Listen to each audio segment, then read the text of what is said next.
Baik, Assalamualaikum warahmatullahi wabarakatuh. Waalaikumsalam Warahmatullahi wabarakatuh. Ya, Bismillah, alhamdulillah, wa syukurillah, wala haula, wala quwwata illa billah, amma ba'd. Yang saya hormati kepada Rektor Universitas Bina Bangsa yang hari ini bisa hadir karena mengundang. Yang saya hormati kepada narasumber utama dan yang paling utama malam ini, Samsul Hidayat, Dr. Kandidat Samsul Hidayat, SEM, Associate Profesor, ya, Rektor Kepala. Hari ini sudah hadir alhamdulillah sebagai narasumber sekali. Yang saya banggakan, saya cintai mahasiswa, mahasiswi Universitas Bina Bangsa yang dari berbagai macam kalangan. Kita ketemu lagi di maraton webinar, ya, ini malam ketiga. Setelah di malam pertama kita membahas tentang etika, malam yang kedua kita membahas tentang track change, ya, merevisi atau mereview sebuah artikel menggunakan Word. Nah, kita tiba di malam yang ketiga, ini terkait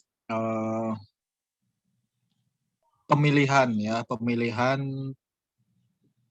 pustaka, ya, literasi, atau pemilihan sumber kajian atau literatur yang akan digunakan dalam sebuah artikel atau dalam sebuah tugas akhir kalau skripsi.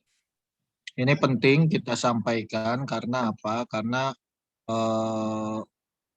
biasanya dalam membuat sebuah artikel atau tugas akhir itu kecepatan itu tergantung di awal, yakni terkait permasalahan penyusunan fenomena atau masalah. Nah, ini acap kali di mahasiswa itu atau di saya pribadi pun mencari sumbernya atau mencari dasar dari sebuah fenomena atau dari masalah yang ada di kepala, ya. Jadi, kalau misalkan kita punya masalah yang akan kita teliti, biasanya kita cari nih, ini sudah dikaji oleh orang belum? Atau ini sudah dipikirkan oleh orang belum? Karena kita kan belum siapa-siapa, belum ahli. Kita membutuhkan sebuah landasan atau sebuah dasar atau sebuah penguatan bahwa apa yang kita pikirkan ini ada dasarnya, ada teorinya. Nah, maka penting kalian memahami bagaimana mengambil sebuah literasi, ya, literatur dari sebuah artikel atau tugas akhir. Karena nanti mempengaruhi dari kecepatan kalian dalam menyusun tugas akhir atau artikel, ya. Nah, ini kita sudah kedatangan narasumber yang hebat, ya, ini malam ini. Beliau ini dosen di Universitas Bina Bangsa, mungkin kalau yang manajemen, yang prodinya manajemen atau Fakultas Ekonomi dan Bisnis, ini sudah pernah diajar.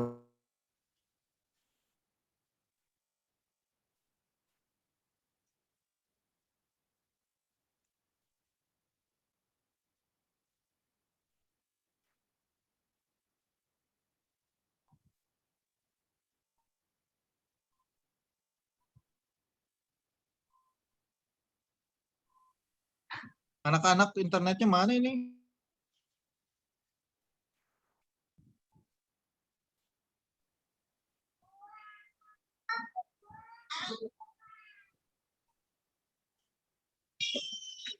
Ya,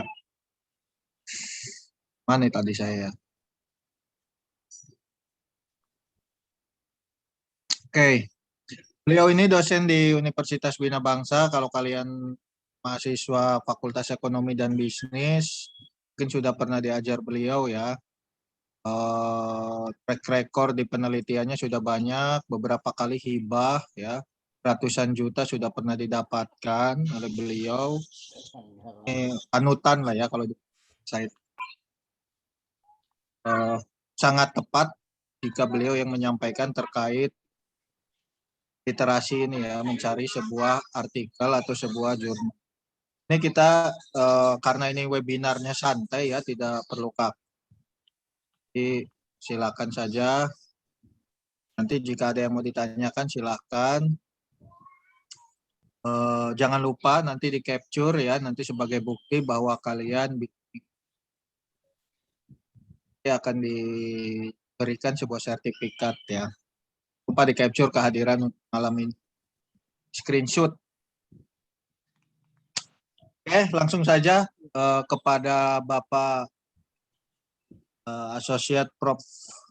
Dr. Kandidat Syamsul Hidayat, SEMM, selaku narasumber hari ini, saya persilakan, mangga Pak Syamsul.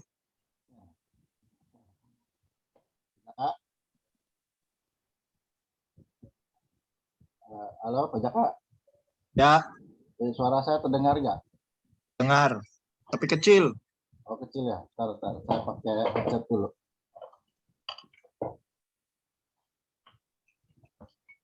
Aduh.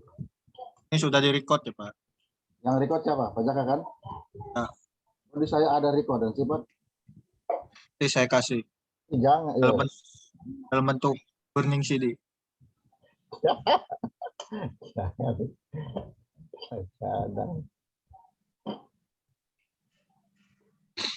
Ini di mana Pak Syamsul? Di rumah?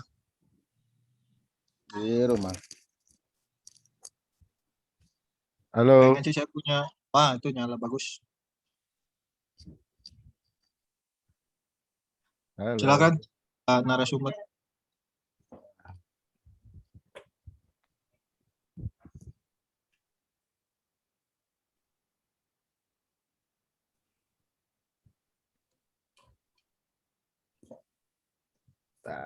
Bentar.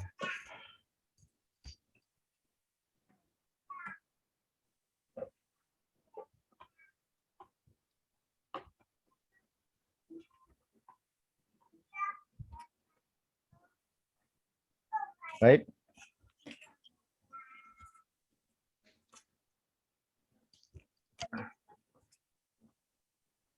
Assalamualaikum warahmatullahi wabarakatuh. Waalaikumsalam warahmatullahi wabarakatuh. Alhamdulillah. Alhamdulillahirabbil alamin. Amma ba'du.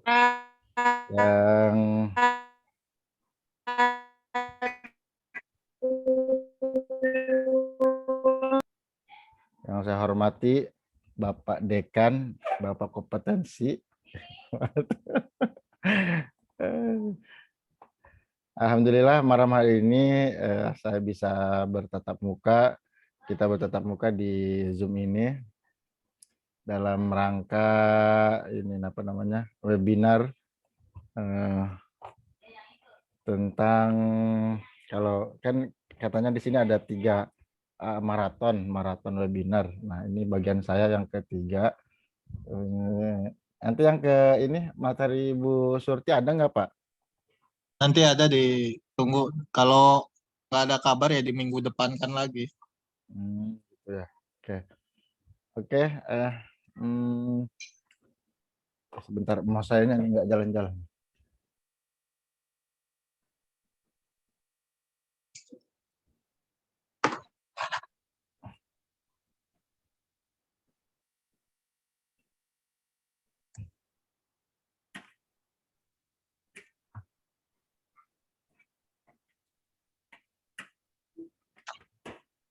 Aduh.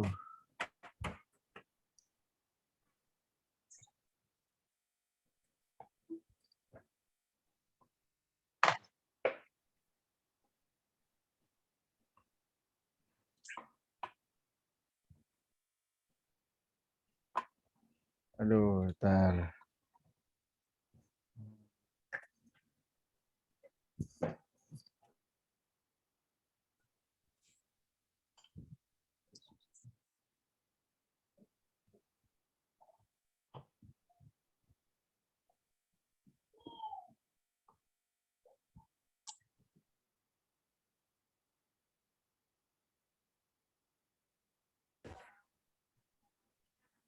Halo? Ya. Ya, ya Pak Jaka rekam ya. Saya di sini kok ngerekam sendiri juga. Ya. Udah saya rekam. Oke. Baik. Kan, Pak? Teman mahasiswa yang berbahagia dari berbagai jurusan mungkin.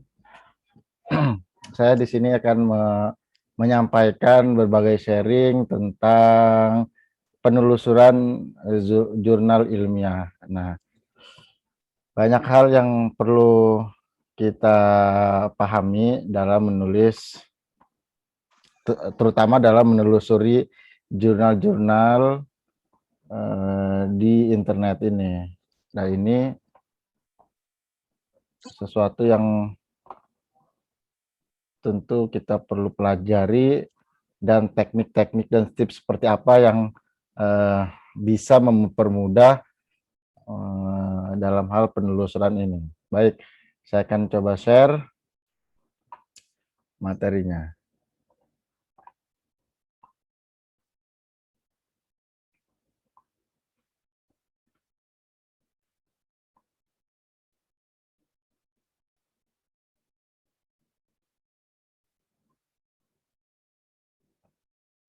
Oh, bisa di-share ya.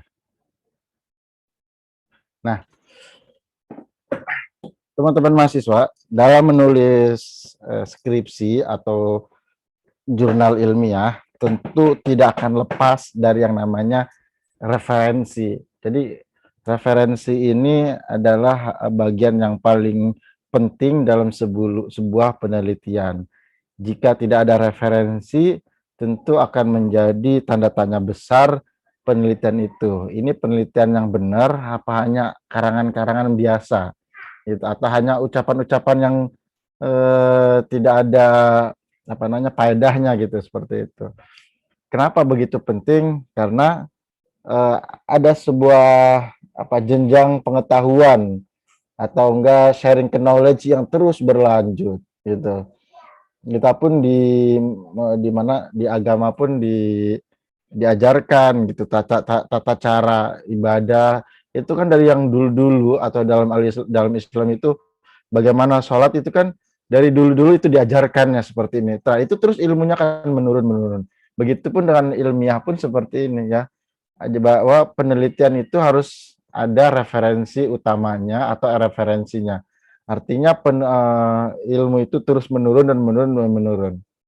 Itu. Nah, itu yang menjadi fokus kita malam hari ini.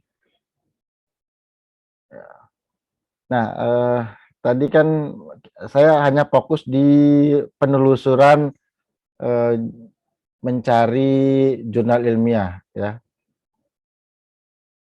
Adapun nanti materi kedua itu sebenarnya Bu Surti itu tentang Mendeley. Jadi nanti bagaimana mengutip secara Mendeley itu akan diajarkan di materi sebelumnya. Nah, saya fokus ke penelusuran. Jadi ini agendanya, saya akan menjelaskan tentang konsep dasarnya, sumber referensi dari mana, tip penelusuran, kemudian tip mengutipnya seperti apa.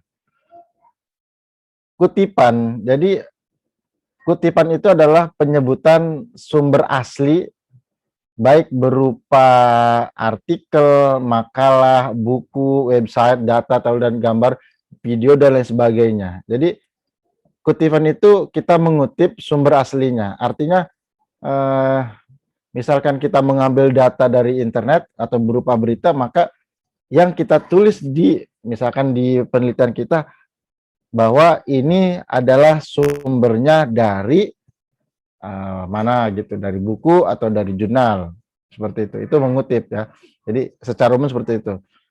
Nah, daftar pustaka juga ini adalah daftar lengkap yang memuat semua kutipan yang telah kita kutip di bab-bab sebelumnya. Sedangkan metadata, nah ini juga yang perlu teman-teman ketahui, bahwa metadata itu penting dalam suatu artikel atau jurnal. Ini berisi referensi tentang penulis, tahun terbit, volume, edisi, URL, dan doi, dan sebagainya. Jadi metadata itu hanya ada di internet.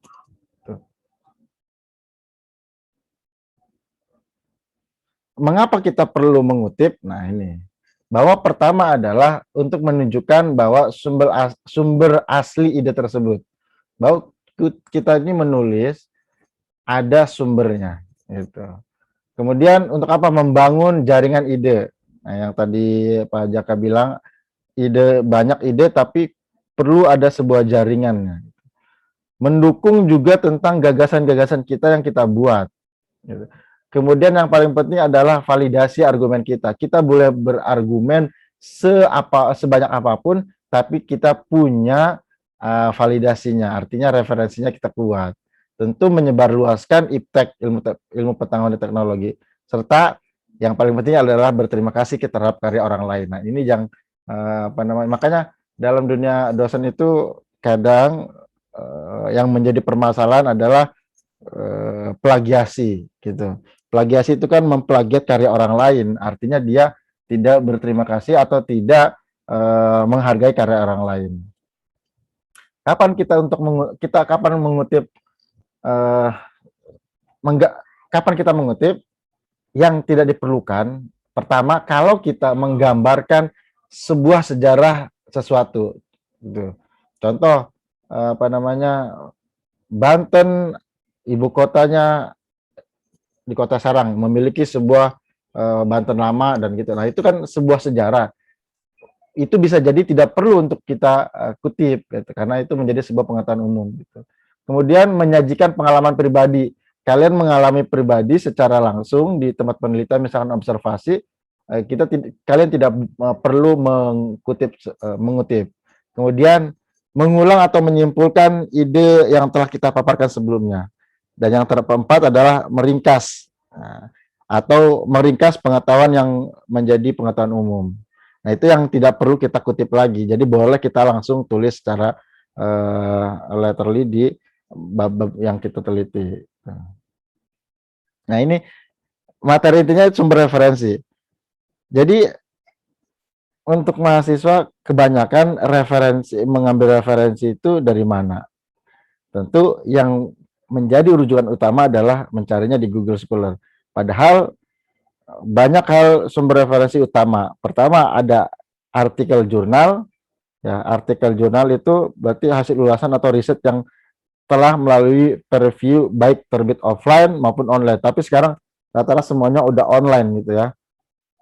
Kalau offline itu kadang tidak relevan lagi untuk saat ini, semuanya sudah online. Yang menjadi referensi yang utama adalah proceeding juga. Proceeding itu sebuah kumpulan makalah-makalah atau artikel dalam sebuah seminar nasional. Jadi kalau kalian ikut seminar nasional, nah hasilnya itu dikumpulkan dalam sebuah proceeding. Gitu. Itu bisa kita menjadikan sumber referensi utama. Dan tentu adalah buku ilmiah. Maka ketika saya membimbing skripsi itu, saya selalu menekankan bahwa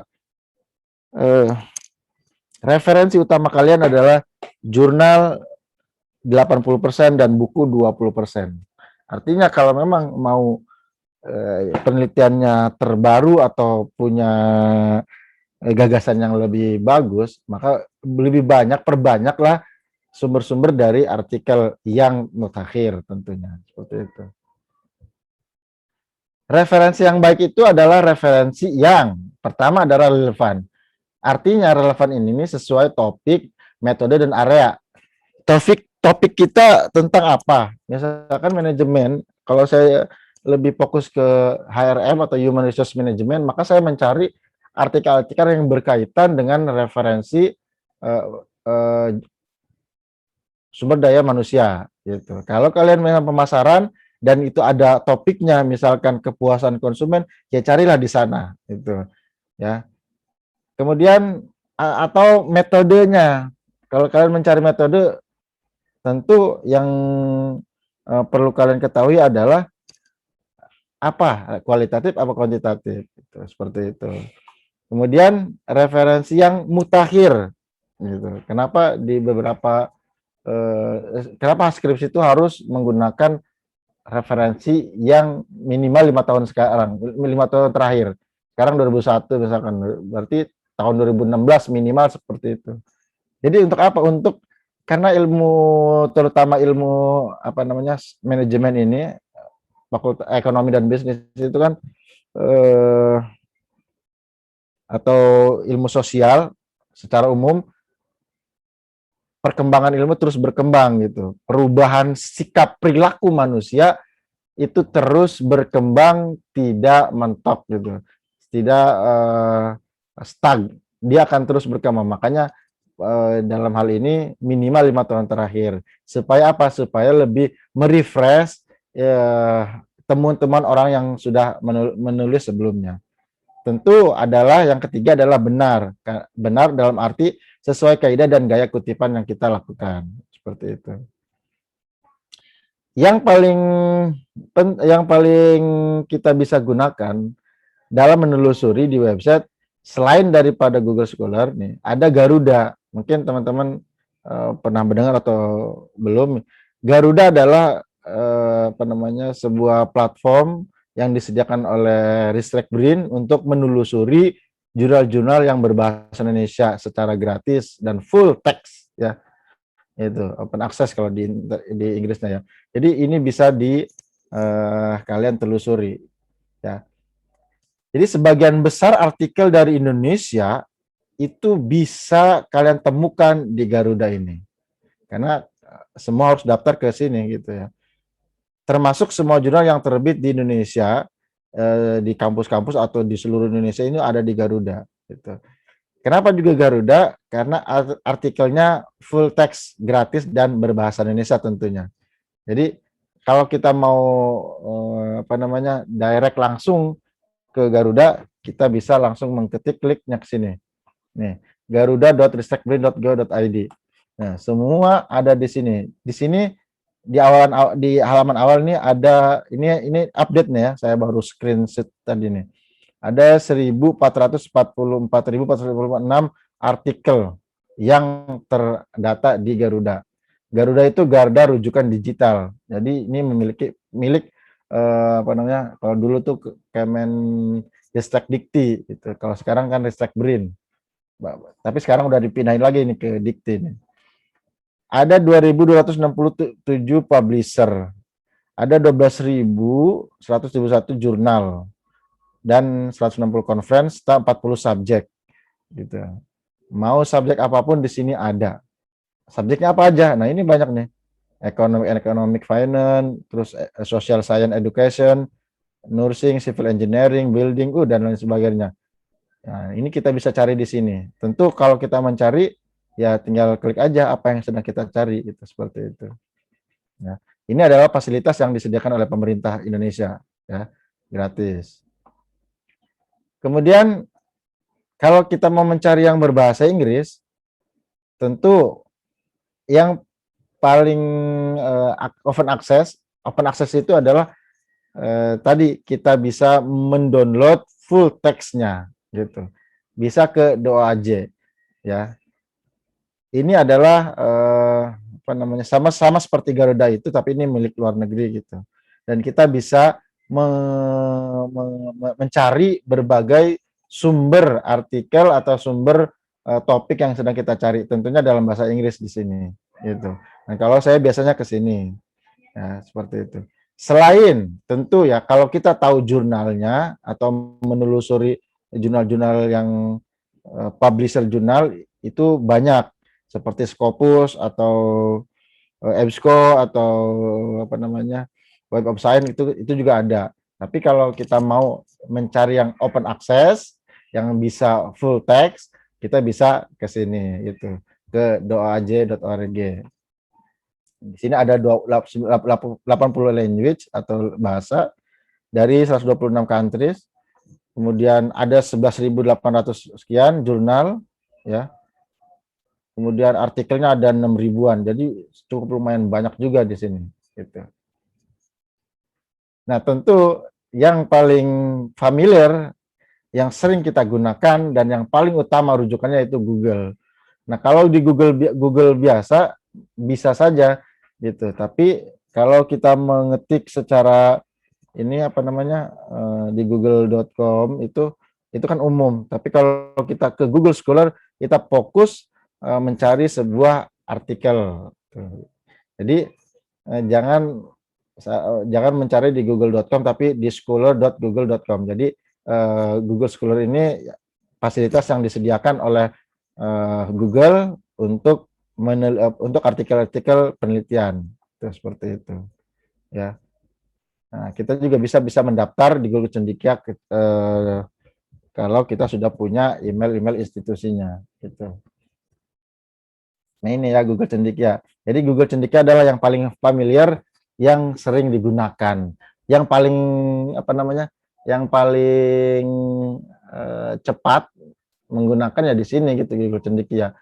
Namun ya dalam hal kualitas di Google ini kurang begitu bagus. Artinya maaf gitu, semua tulisan itu bisa ada di Google Cendekia.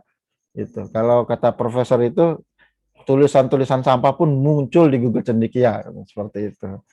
Ya, jadi kita bisa mencari di Google Cendekia itu dengan kata kunci manajemen itu akan puluhan ribu muncul di sini dengan berbagai entah itu artikel, PDF, skripsi, tesis, disertasi dan sebagainya. Semua ada di sini. Gitu ya, di Google Cendekia. Seperti itu.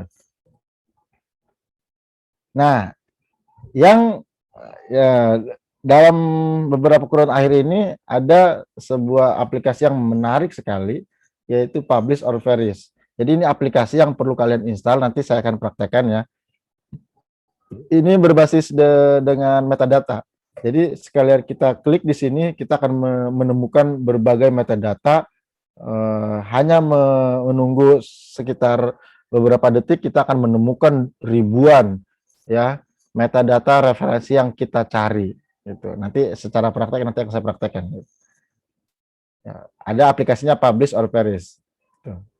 Nah, ini sekitar tampilan dari Publish or Vanish. Sekali klik, kita akan menemukan ribuan jurnal yang sesuai dengan topik yang kita cari. Gitu. Kemudian, adakah sumber lain yang bisa diakses secara gratis dan legal? Tentu banyak. Ya.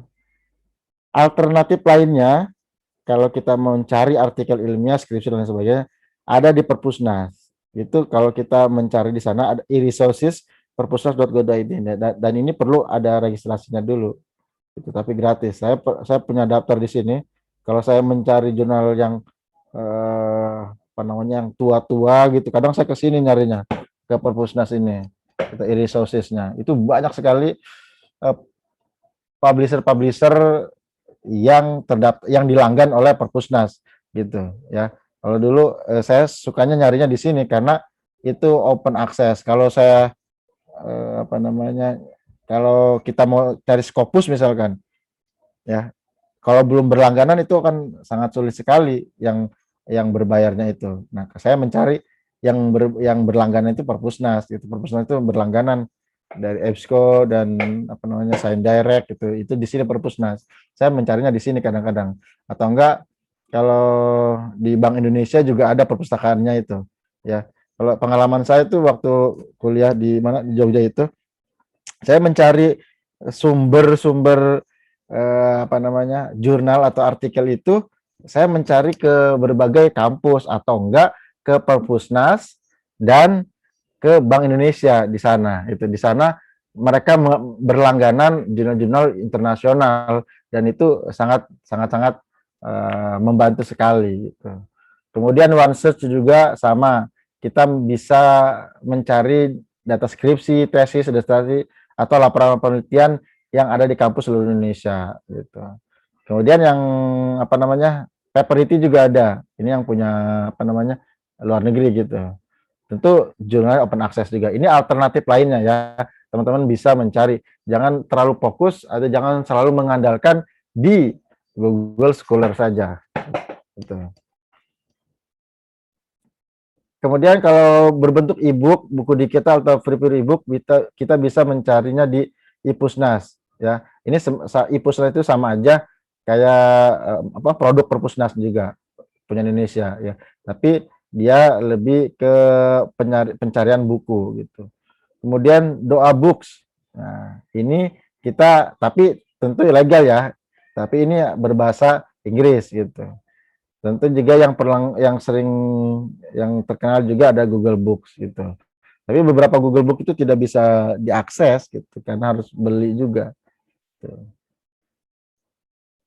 Nah,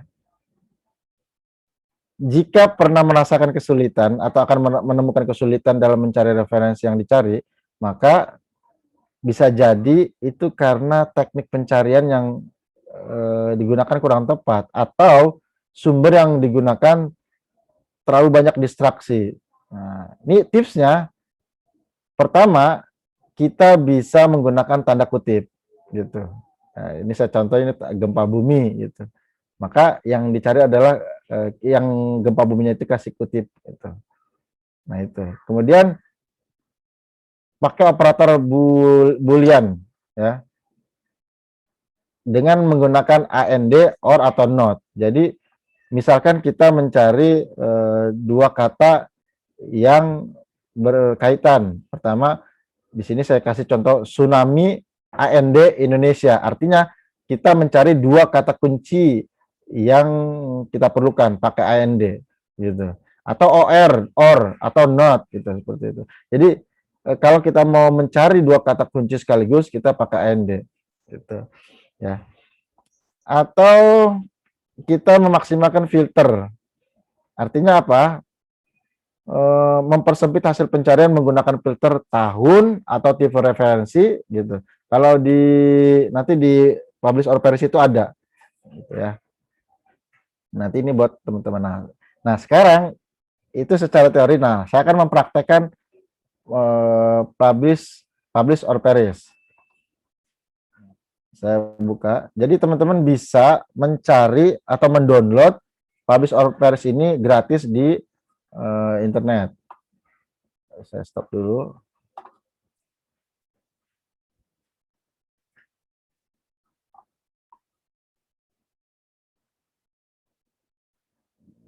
Saya share.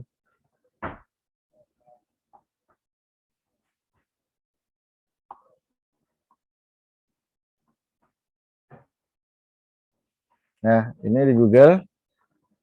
Kita klik aja publish or perish. Nah, dia dari harzing.com.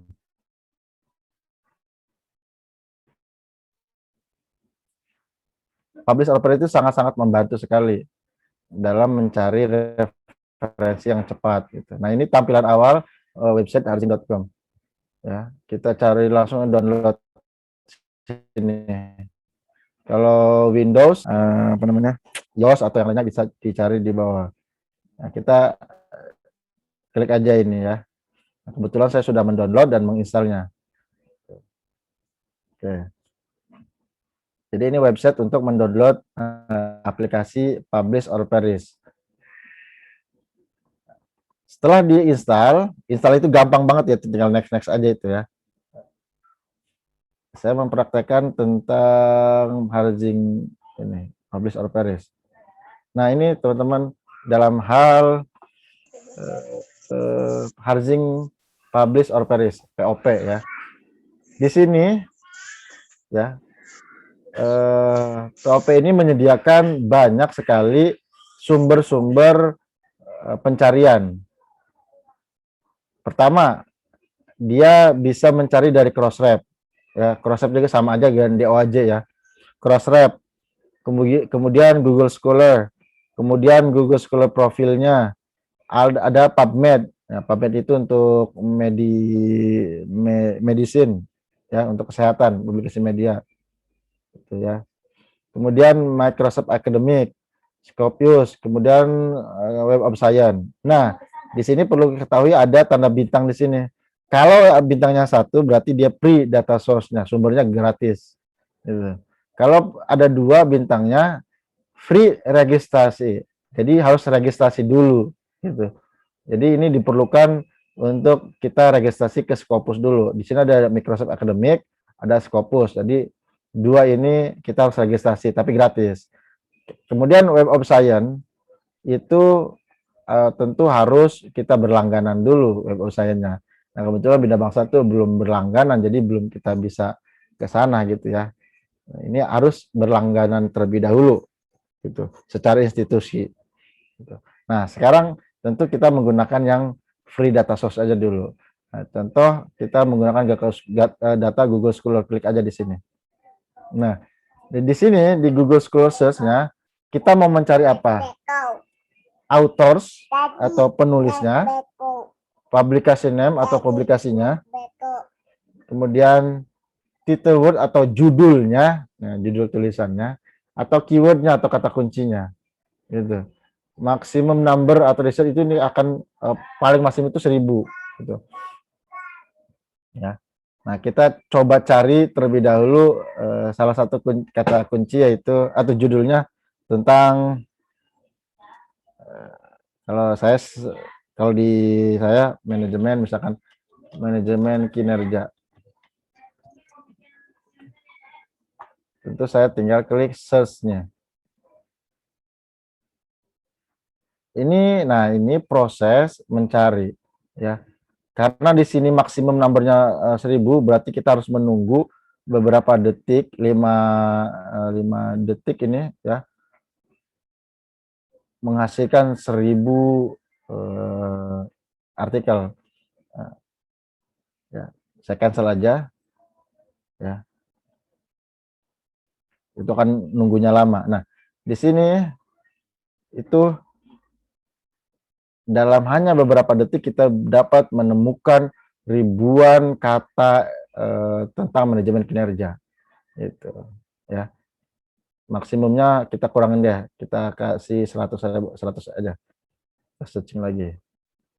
Nah, ini ada 100 jurnal artikel yang berkaitan dengan manajemen kinerja. Nah, di sini ada resultnya. Publikasinya dari tahun 2002 sampai 2021. Ini hanya 100 ini ya. Kalau 1000 hasil mungkin dari tahun 80-an mungkin tercantum di sini. Karena ini hanya 100 saja. Saya hanya mempublikasikan dari 2002 sampai 2021.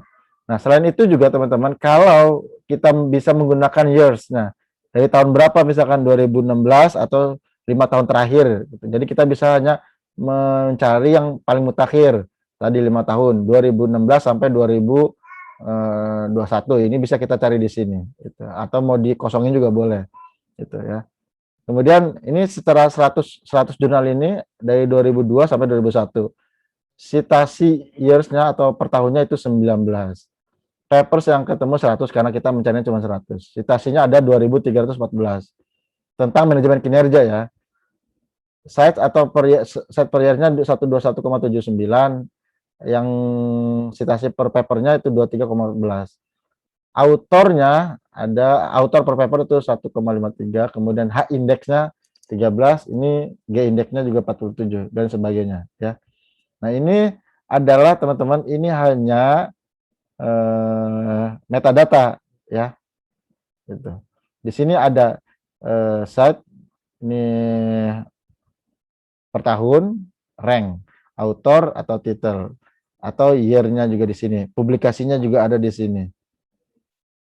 Publikasi itu berarti pengelola jurnalnya. Tipenya book atau PDF. Nah, semua ada di sini. Nah, kita mau melihat rank-nya yang ke-1 berarti AS Rookie nih, sistem manajemen kinerja. Artinya banyak yang disitasi. Gitu. Kita bisa di ascending atau descending gitu. Ranknya, ngeliat ranknya. Yang paling banyak digunakan manajemen kinerja itu miliknya AS Rookie ini, gitu. Ini tipenya adalah book. Kalau jurnal, ya, kita bisa mengklik langsung di sini, nanti langsung ketemu dengan webnya. Kalau di sini ada PDF, berarti kita bisa langsung nih klik sini. Nanti langsung muncul PDF-nya, langsung download maksud saya. Gitu. Kalau tidak ada PDF-nya berarti dia akan lari ke web. Gitu. Atau klik kanan aja, klik kanan mau open artikel di browser atau full text in browser atau lain sebagainya ada di sini gitu. Ya. Jadi secara umum dalam beberapa detik kita bisa mencari metadata atau artikel-artikel yang kita ingin cari melalui publish or perish. Nih, sangat-sangat membantu sekali buat mahasiswa dalam mencari artikel. Jadi Kalau saya tugaskan cari jurnal yang berkaitan dengan penelitian kamu 5 tahun terakhir, nggak usah pusing-pusing, nggak usah riut repot-repot melalui Google Scholar di webnya, kalian ke Publish or Perish saja, sangat membantu gitu. Nah, adapun bagaimana cara mencari topik penelitian kita yang jarang orang lain ketahui, tentu itu harus menggunakan post viewer terlebih dahulu gitu. Mana topik-topik yang belum banyak orang lakukan untuk diteliti, itu ada lanjutannya post viewer gitu, menggunakan aplikasi post viewer. Jadi ini materi malam ini tentang mencari sumber-sumber penelusuran referensi yang banyak kita gunakan untuk penelitian gitu ya. Itu kalau kita menggunakan Crossref juga bisa, tentu kita searching pasti muncul juga kan hasilnya. Nah ini tuh ya, jadi ini kalau di Scopus misalkan tadi, nah Scopus itu harus menggunakan API case-nya dulu.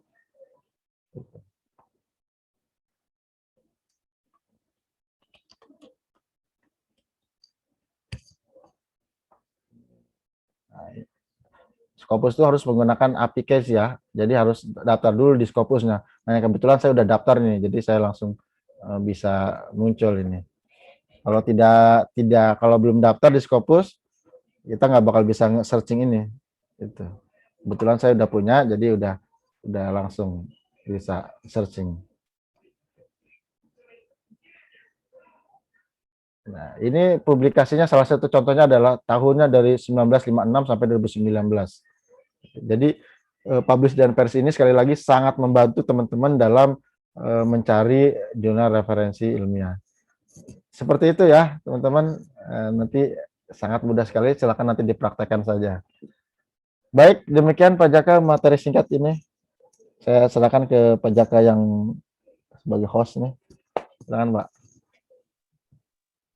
Terima kasih ya narasumber. Ini mudah-mudahan buat mahasiswa yang belum kedengeran. Ya terdengar Pak Samsul?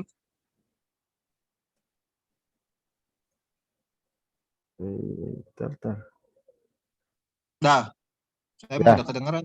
Ya, oke. Ya. Ya, jadi buat mahasiswa, mahasiswi yang baik yang sedang akan atau yang sudah menggarap skripsi, nah tadi sudah disampaikan terkait akuntansi malu udah dibuka loh sidangnya. Pendaftaran sidang. Dibuka. Ada suara. Kamu mah ada suara apa? Enggak ada. Kamu meren. Kok enggak?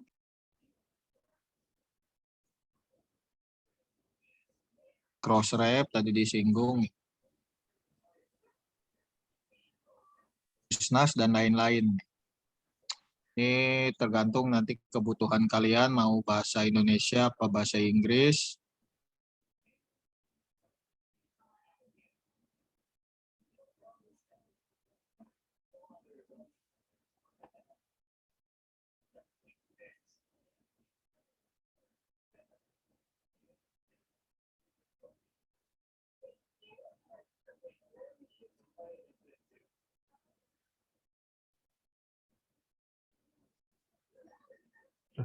Pajakannya keluar.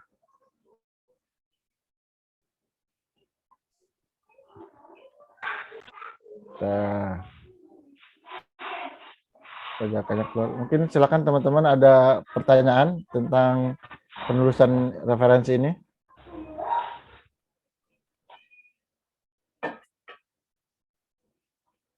Silakan jika ada yang ditanyakan.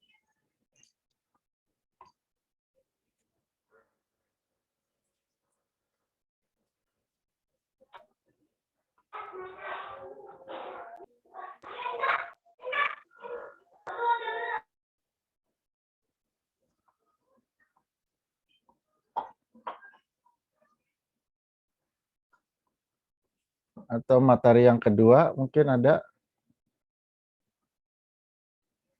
Nah, teman-teman nanti silakan berlatih menggunakan publish or perish ya, dengan tadi itu tugas itu.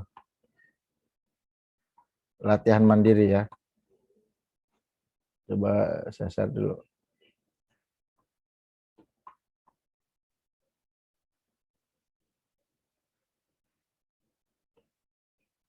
Nah, ini latihan mandiri untuk kalian ya.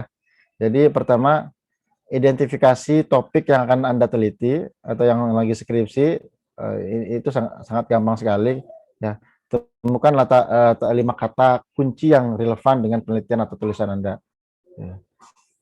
Nah, itu kalau sudah ketemu, baru dari topik-topik itu temukan setidaknya 25 artikel jurnal dan e-book untuk mendukung tulisanmu. Boleh mencari di mana? Di Publish or Perish atau di sumber yang lainnya. Seperti itu ya. Ini untuk latihan saja nanti itu. Oke, ada pertanyaan?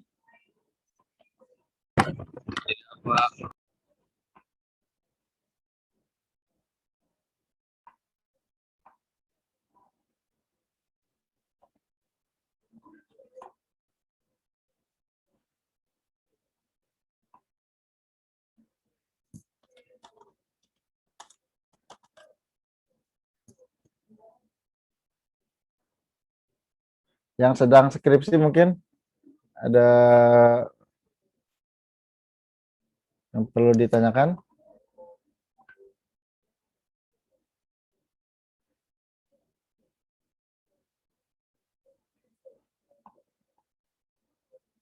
Ayo, ada? Ke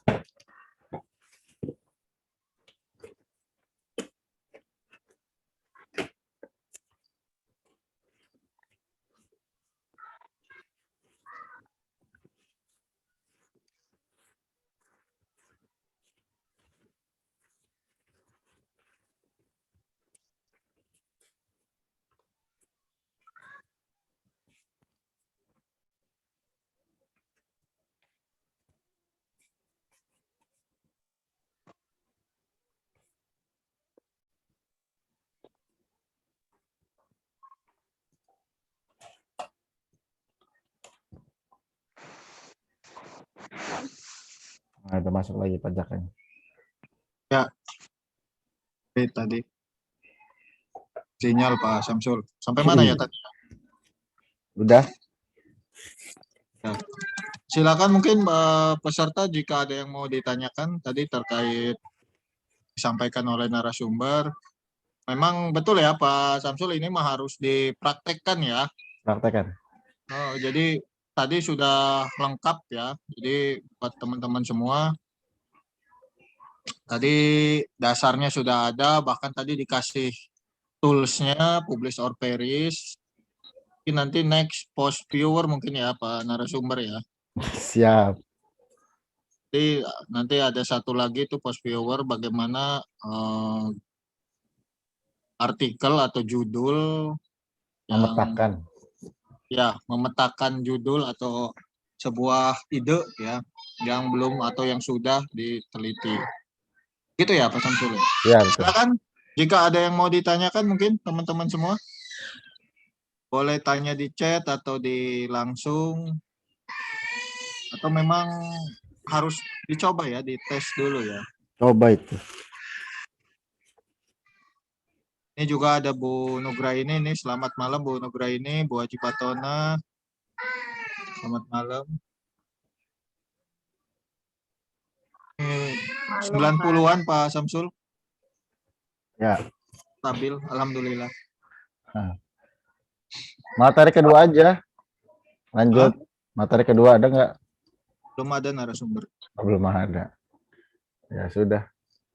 Sepertinya sudah paham ya, Pak. Ya tinggal dicoba lah ya, terutama ini Coba. buat mahasiswa yang skripsi. Ini bisa langsung dipraktekkan, kalian download Publish or Perish, kemudian kalian praktekkan, cara menggunakannya tadi sudah disampaikan.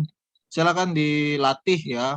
Ini terutama yang lagi skripsi nih. Biasanya memang kalau ngambilnya itu dari web itu biasanya mendapatkan pertanyaan-pertanyaan berkelanjutan ya kalau dari sebuah web. Ini webnya apa? Dari mana? Ya, begitu ya Pak Samsul. Tapi kalau dari artikel sudah jelas. Ya. Ya, artikelnya apa, terus di jurnal internasional apa nasional sudah cukup. Tidak terlalu banyak pertanyaan lagi. Jadi memang betul yang disampaikan oleh Pak narasumber, memang artikel itu lebih kuat ya. Kalau buku agak susah, sebetulnya buku juga kuat, cuma agak susah download fullnya Pak ya. Full bukunya itu susah. Iya. Kecuali kita beli ya. Dan jarang juga yang ada di internet gitu, adanya Iya. book langsung, bukan e-book. Jadi memang artikel ini yang paling mudah, efisien, ekonomis lah.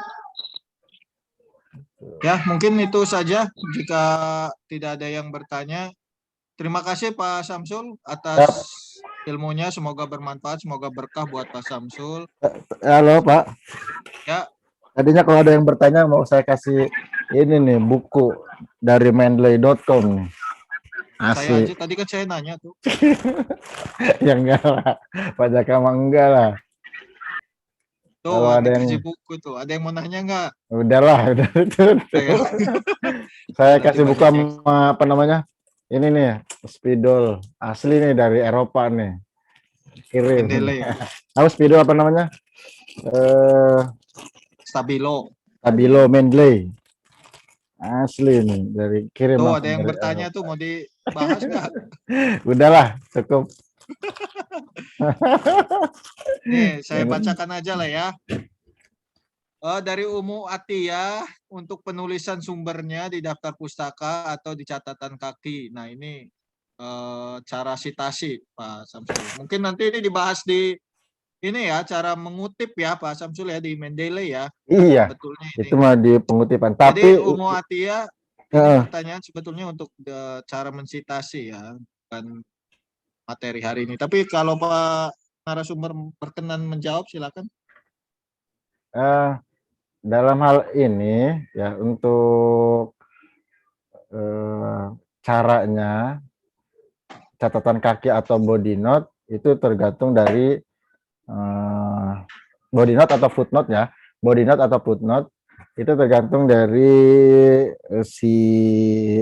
maksudnya dari kampusnya, aturannya atau pedomannya menggunakan catatan. Ini untuk skripsi dulu nih. Saya membahas untuk skripsi. Untuk skripsi itu untuk body note atau footnote itu tergantung dari kebijakan dari kampus. Nah, kebetulan Bina Bangsa itu pakai footnote. Itu juga bisa menggunakan Mendeley. Tapi yang lebih memudahkan itu pakai body note. Nah, dalam hal jurnal atau artikel ilmiah itu menggunakan body note secara langsung gitu. Jadi di badan body, dan itu biasa digunakan di berbagai jurnal internasional atau nasional gitu. Nah, adapun penggunaan footnote ini itu biasanya digunain di ilmu-ilmu agama, maksudnya bukan agama, sosial agama atau pendidikan seperti di IAIN atau UIN itu menggunakan footnote pasti gitu. Tapi dalam hal ini ada referensi lagi. Artinya footnote ini hanya ketika satu kata yang perlu diterjemahkan atau perlu dikasih definisi yang lebih lengkap. Jadi bukan hanya menulis ini sumber dari mana, tapi itu ke pengertian-pengertian yang memerlukan penjelasan lebih panjang lebar, itu digunakan di footnote gitu. Nah, tapi kalau untuk jurnal itu pakai body note semua, seperti itu. Oke. Ya, tentu kalau di catatan kaki ada, ya harus mesti ada juga di daftar pustaka. Masa di catatan kaki nggak ada, tapi di daftar pustaka nggak ada. Gitu, harus dua-duanya. Bibliografi ya. Iya, di bibliografinya. Ya. Gitu. Betul ya, jadi memang gaya ya ini kalau jawabannya mungkin tergantung gaya ya Pak Samsul ya. Ya, betul lah. Iya, apakah dia footnote, karena memang kan gaya itu macam-macam. Body note aja kan macam-macam, footnote ada macam-macam. Iya. Cuma kita kan gayanya itu kan di footnote. Tapi nggak masalah, tidak perlu dipermasalahkan karena ini kan tergantung. Kalau mau pakai body note ya silahkan, tapi footnote silahkan. Tapi ya kembali ke gayanya atau ke panduannya, apakah pakai footnote. Itu ada apa boleh satu referensi sumbernya dari deskripsi orang lain? Secara literally itu boleh-boleh aja gitu. Cuman nanti takut kebablasan mengkopas semua gitu kalau dari deskripsi orang lain gitu. Lebih baik kalau saya sarankan dari jurnal aja. Jangan melihat dari deskripsi orang. Ya secara ini sah boleh aja deskripsi orang, tapi takut kelatah gitu lah. Ini skripsinya sesuai dengan penelitian saya, copy aja semuanya. Nggak tahu sumbernya dari mana, kan susah juga. Seperti itu. Ya.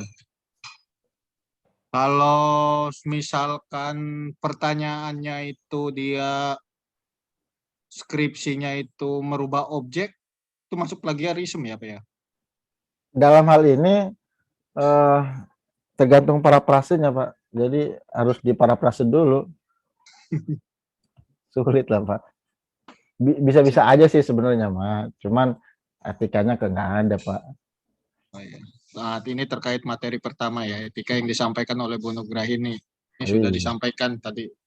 Kalau di hari pertama itu terkait plagiarisme. Topiknya sama, terus tempatnya berbeda, tapi dalam hal teori kita bisa olah kok. Gitu. Ini nyambung dengan pertanyaan si Ayu nih ya. Jadi untuk menghindari plagiarisme, apakah harus diparafrase dulu atau gimana?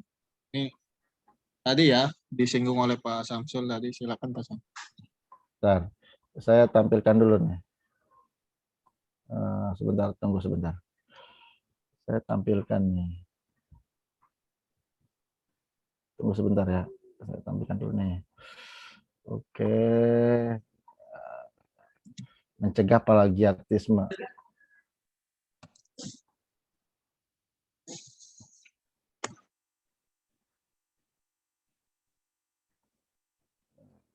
Tunggu sebentar.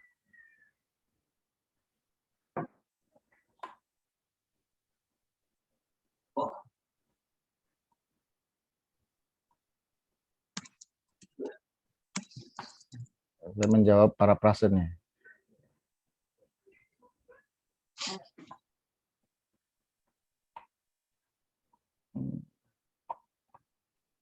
Satu lagi. Wilbut. Bentar.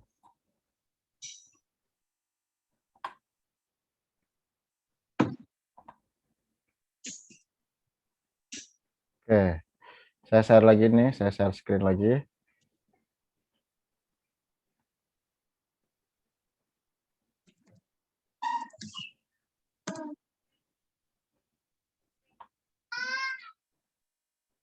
Mana?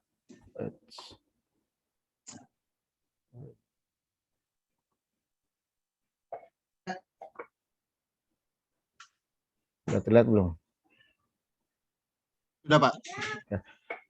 Mencegah plagiat pertama, selalu kutip semua sumber tulisanmu, baik berwujud teks, gambar, tabel, dan bahkan ide yang ditulis maupun tidak. Itu ke pertama ya. Jadi semua sumber-sumber yang itu bukan dari sumbermu, itu sumber dari orang lain harus dikutip.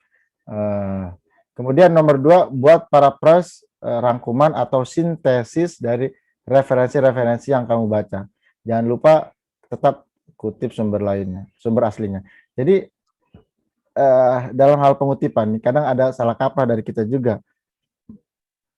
Pengertian-pengertian, coba nanti perhatikan di jurnal-jurnal internasional, itu tidak ada yang memberikan pengertian langsung. Misalkan manajemen adalah bla bla bla bla. Itu menurut si, kalian mengutip lagi itu, mengcopy manajemen adalah bla bla blanya itu langsung ke skripsi atau ke tulisan kamu. Itu sebenarnya udah bentuknya plagiat gitu. Nah, untuk mencegah seperti itu harus merubah parafrase atau bahasanya, tapi tetap fokus pada apa yang dikatakan oleh yang ditulisnya. Contoh, Pak Jaka memberi sebuah pengertian bahwa pendidikan adalah sebuah proses, itu bla bla bla bla. Nah, kalian ingin mengutip pendidikan menurut Pak Jaka gitu. Nah, dalam hal ini kalian tidak, untuk mencegah plagiat tidak boleh itu menulis menurut Pak Jaka pendidikan adalah proses bla bla bla bla. Nah, itu akan kedetek itu di Turnitin atau dalam hal plagiat, dia itu udah termasuk plagiat. Yang bisa kalian lakukan adalah merubahnya itu dulu. Bahasa aslinya Pak Jaka dirubah oleh kalian dengan tetap apa namanya?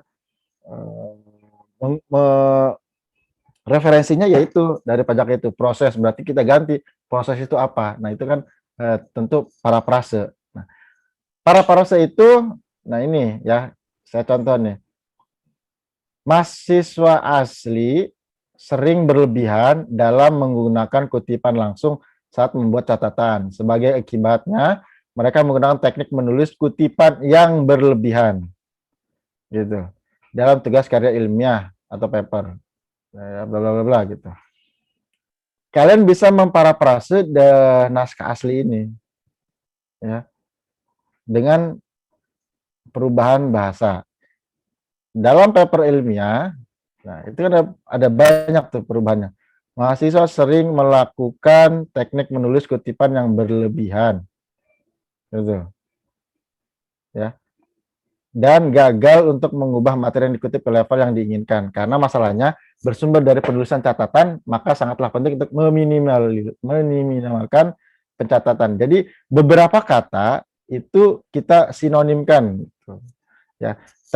Banyak software-software sinonim yang ada di internet, tapi yang biasa saya gunakan adalah Spinner ID. Tuh, teman-teman, kalau pengen yang gratisan ada Spinner ID, itu sangat membantu untuk merubah atau mencari sinonim kata untuk parafrase, gitu ya. Tadi itu contohnya itu tadi. Itu. Nah, ini ya. Membatasi berarti sinonimnya juga minimalkan.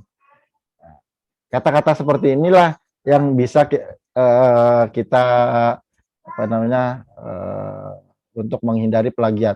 Kalau untuk tahapan awal kalian belum bisa merubah naskah asli menjadi parafrase yang sempurna, kalian bisa mencari kata-kata yang punya sinonim.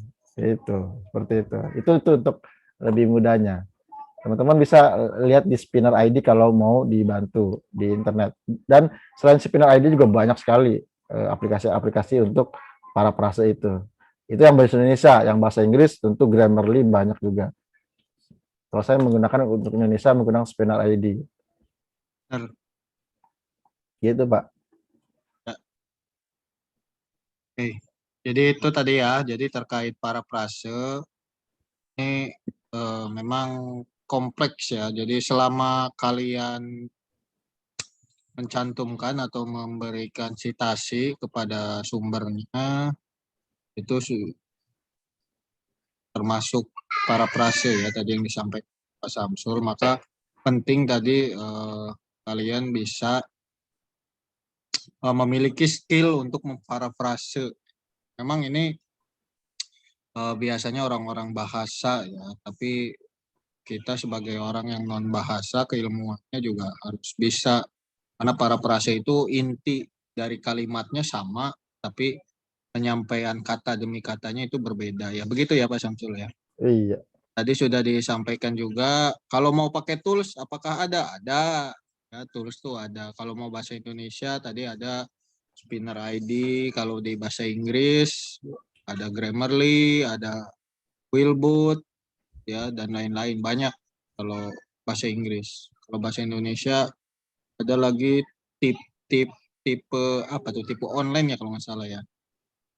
Itu juga sama, cuma ya nggak sebagus yang kita buat ya, karena yang namanya tools itu tetap aja ada bahasa-bahasa rancu ya, sesuai. Jadi yang paling bagus ya pertama tadi Jadi, disampaikan cari sinonimnya, kemudian kita rangkai ulang walaupun inti dari kalimatnya sama.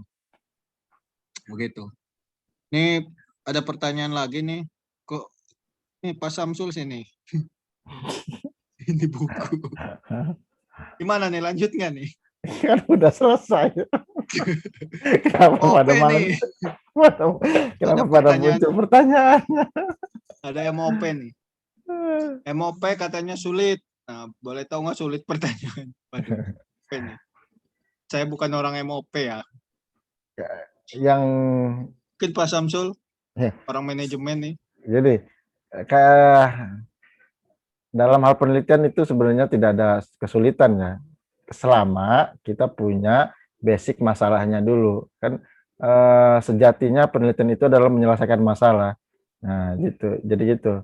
Jadi kalau selama kita ada masalah dalam hal penelitian, itu tidak ada yang sulit karena semua sudah bisa dicari sumbernya, gitu.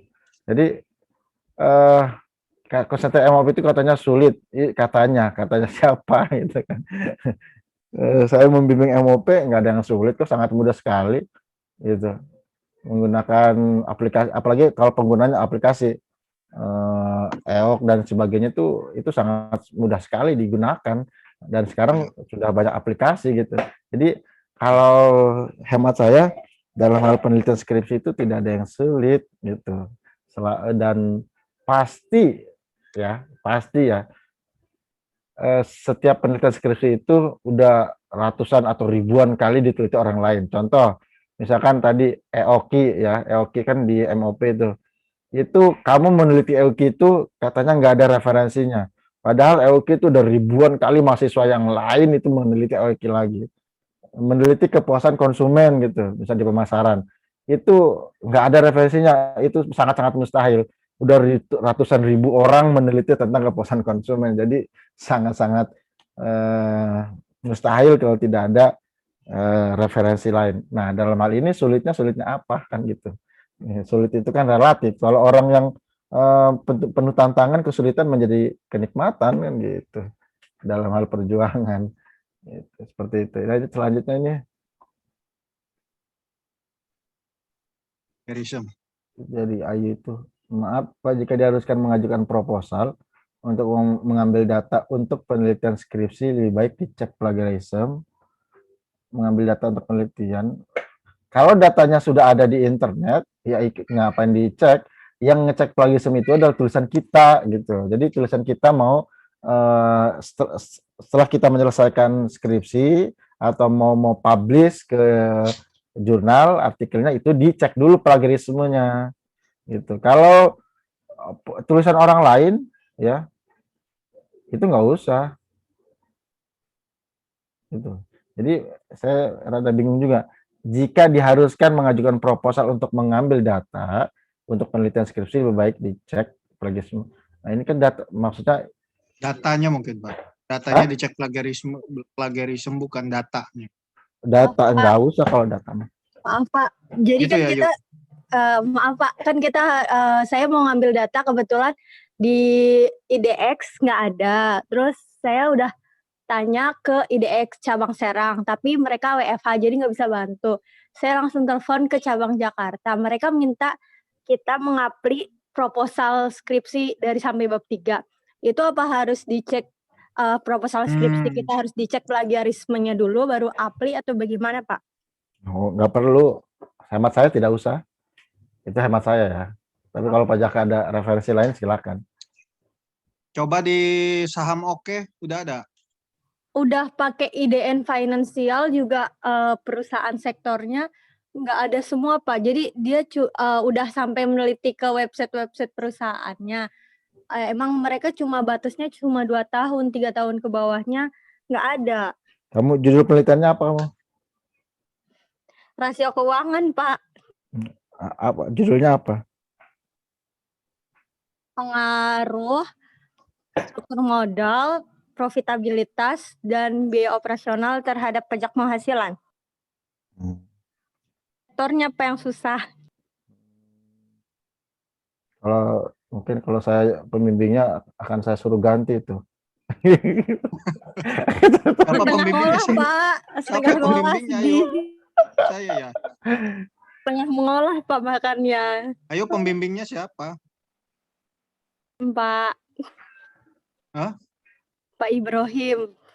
Oh, Pak Ibro. Ya, kalau saya pembimbingnya akan saya suruh ganti. Judulnya terlalu usang menurut Pak Jaka.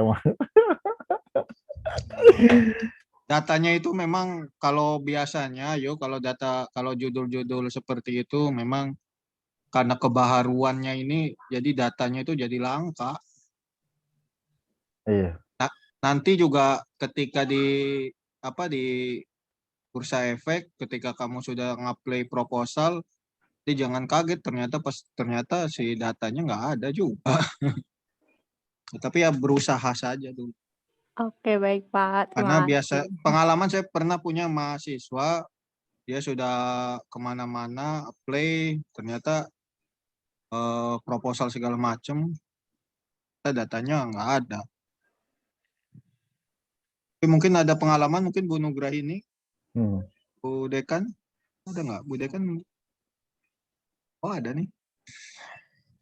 Tapi jangan video ya. Ya, sok mangga Bu. Apa tuh tadi pertanyaan? Data Bu, terkait data. Oh, Kesulitan yang data. proposal itu. Ya, ya. Ya, jadi kalau misalnya kan ke IDX itu biasanya kalian kan disuruh membuat proposal gitu ya. Kalau untuk cek plagiarismenya itu lebih baik sih jangan dulu, nanti aja. Seperti yang disampaikan Pak Samsul pada saat kalau skripsi kita sudah misalnya bab 1 sampai bab 5 sudah selesai, nah itu mau dicek silakan. Tapi kalau untuk proposal karena keperluan kalian hanya untuk kebutuhan data, untuk pengolahan di skripsi ya nggak perlu untuk cek plagiarisme karena tujuannya hanya untuk mengajukan proposalnya saja. Tapi kalau misalnya kalian ingin sekalian jalan, sekaligus jalannya, jadi nggak 2 kali kerja, ya silakan juga nggak apa-apa. Pada saat Anda membuat proposal itu sekaligus cek plagiarisme juga nggak apa-apa. Itu Pak Jaka. Ya, ya begitu ya. Ayo, bisa Terima dipahami kasih ya. Pak, Ibu. Ya, siap Pak. Semangat selalu ya, ayo ya. Siap Pak. Jelas Terima kasih pertanyaan Bu tuh. Dekan. Pertanyaan Ini yang pertanyaan terakhir. lagi. Pertanyaan terakhir ya. Lanjut katanya nih, maraton ini kegiatannya dilanjut. Ya ini lanjut ya. Nanti minggu depan main delay, minggu depannya lagi ada post viewer tuh Pak Samsul sudah. Udah. Saya juga pengen belajar nih post viewer nih. Aduh. Biasa, Pak Siap, siap. Samsul. Siap. Pak Samsul. Ya. Iya. Kalau post viewer tuh pasangannya sama publish or perish, berarti 2 aplikasi itu harus dipasang. Ya oke, jadi buat teman-teman semua nanti ini publish or perish dipraktekkan. Jadi nanti 2 minggu lagi materi terkait post viewer Itu ada bisa kaitannya nyambung. dengan publish or perish. Ya, bisa nyambung. Ini suatu yang baru ya. Post viewer ini. Bagus Bisa lah. aja pajakan nih. Market press nih. Hebat Pak Samsul. Ya, pertanyaan terakhir nih. Terakhir ya. Sudah cari referensinya yang tahunnya 5 tahun ke belakang, tetapi belum cukup. Apakah memakai jurnal tahun lama? Bisa nggak? Kalau penelitian manajemen itu kayaknya ya, mustahil gitu, nggak ada gitu 5 tahun. Apa sih yang kita cari gitu tuh ya. Cuman gini, kalau 5 tahun nggak ada dan boleh memakai jurnal tahun lama, boleh saja kok, tidak ada pelarangan. Saya mencari artikel yang sulit gitu, tapi kalau menggunakan publish or perish itu pasti ketahuan aja itu dari tahun berapanya. Dan sebenarnya sah-sah saja, tidak ada larangan menggunakan tahun lama. Hanya ini aturan baku atau pedoman skripsi itu 5 tahun. Tapi kalau kalian benar-benar sampai nggak ketemu gitu ya, ini benar-benar gitu ya, dan adanya tahun lama boleh digunakan, boleh gitu. Saya dulu menggunakan tahun 1885 kok gitu, boleh-boleh saja. Gitu. Ya, jadi seperti itu. Bahkan saya ingat Pak Samsul ini tambahan nih. Dulu ada dosen saya itu, dosen S2 itu sampai tidak percaya dengan referensi yang terbaru. Iya. Pokoknya mas saya percaya dengan referensi yang tahun 90 ke bawah. Selanjutnya itu saya nggak percaya. Itu bahkan sampai ada pakem dosen seperti itu. Jadi referensi lama itu bukan sesuatu yang buruk ya. Iya betul. Apalagi betul. terkait referensinya yang tidak ada, itu sangat disarankan ke bawah lagi. Cuma memang biasanya, pertama dalam ilmu-ilmu yang selalu kembang, nah Ya, ilmu-ilmu yang selalu berkembang itu biasanya cari 5 tahun terakhir. betul. Tapi jika ada sebuah teori atau sebuah tipan yang tidak ada di 5 tahun terakhir atau 10 tahun terakhir, ya tahun-tahun jebot juga nggak apa-apa, nggak masalah. Betul, betul. Setuju, Itu ya Pak Samsul. setuju. Tambahan dari saya aja ini. Ya, itu pertanyaan terakhir Pak Samsul. Terima Ya, kasih siap. atas ininya. Jadi gimana ini? Pada dapat buku atau gimana? Mungkin pakai book itu aja ya, apa namanya? Book note sama pulpennya. Souvenir aja ya, ya. Nah, book note ini ya sama pulpen Mendeley. Ya, silakan nanti menghadap ini aja ya Pak Samsul aja ya. Tuh, pulpen Mendeley banyak tuh. Ini Ya. saya dikirim langsung nih, Dok. Harusnya saya memberikan materi Mendeley nih. Boleh, boleh. Nanti Baru duet aja minggu depan. dikirim nih Mendeley-nya. Nanti kalau ada Mendeley, saya kasih materi, saya kasih yang itu tuh. Ya, Ya, itu nanti ya. yang tadi siapa aja tuh yang nanya? Ini Muatia, Ayu, Novia, Yuni. berapa 4 tuh? orang. 4 orang. 1, 2, 3, 4. Ya, nanti silakan hubungin saya. Ya, Pak Samsul ya. Kalau nggak punya nomor HP-nya, silakan datang ke akademik ya. Beliau Akademik itu aja kepala, di akademik. ya, beliau kepala LPM ya di. Nah, bukan. Ya, oke, sama-sama Ayu. Ya begitu ya. Terima kasih teman-teman semua yang telah hadir. Alhamdulillah ini stabil di angka 80-90. Terima kasih, semoga ilmunya bermanfaat, kemudian semoga berkah menjadi pahala buat narasumber. Jangan lupa untuk materi hari ini dipraktekkan ya terkait POP tadi. Kalau tidak dipraktekkan ya akhirnya nanti lupa lagi. Ya, Ini buat Pak Jaka 1. ya, makasih. Pak Jaka udah pernah ya? Belum, Nah, udah. udah habis Pak. Ya, terima Ya, ya. kasih Bu Dekan, terima kasih tadi sudah tambahkan. Terima kasih atas kehadirannya juga. Alhamdulillah. Ya memang ya sekali lagi ini Bu Haji Patona juga terima kasih nih hadir juga. Memang ini tidak kita share kemana-mana ya, hanya tertentu karena memang tujuannya kita hanya berbagi, saling sharing. Tapi nanti tetap nanti kita dokumentasikan, nanti kita sharing ke teman-teman sehingga bisa bermanfaat terus-menerus untuk para narasumber ya, jadi berkah buat kita. Oke, saya akhiri untuk kegiatan webinar hari ini. Jangan lupa di screenshot nanti karena ini masih berlanjut, jadi link sertifikatnya saya tahan dulu. Nanti kalian uploadnya nanti di akhir webinar ya. Ini kita masih ada minggu depan dan minggu depannya lagi. Semoga tidak bosan. Hidayah, assalamualaikum warahmatullahi wabarakatuh. Waalaikumsalam warahmatullahi wabarakatuh. Ya, makasih ya semua ya. Siswa-mahasiswaku pendidikan matematik. Terima kasih. Terima kasih Pak. Tolong di ACC tuh Pak. Terima kasih. Ada Kali bimbingan gak pernah ACC. Pak, saya telat Bimbingan. masuk, Pak. Belum Ini kamu nggak pernah bimbingan? bimbingan.